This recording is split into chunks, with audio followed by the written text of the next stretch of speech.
If you want to add a contact to the home screen as a shortcut on Samsung Galaxy S26, then first of all we need to go to the phone app. Once you open the phone app, we're gonna switch to contacts here in the bottom right corner. Now we're gonna choose the contact that we want to add to the home screen, so let's say I'm gonna choose this one, and we're gonna tap on this eye icon on the right side. Once you open these details of that contact, we're gonna tap on More in the bottom right corner, and then in here you should be able to find Add Contact to Home Screen. So we're gonna go over here. You can choose which information or what type of shortcut you want to add.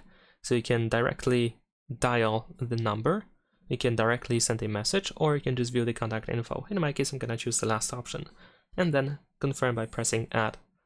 Now the contact should be added to the home screen. And if I tap on it, I just immediately open details of that contact, at least in this case. Leave a like and subscribe.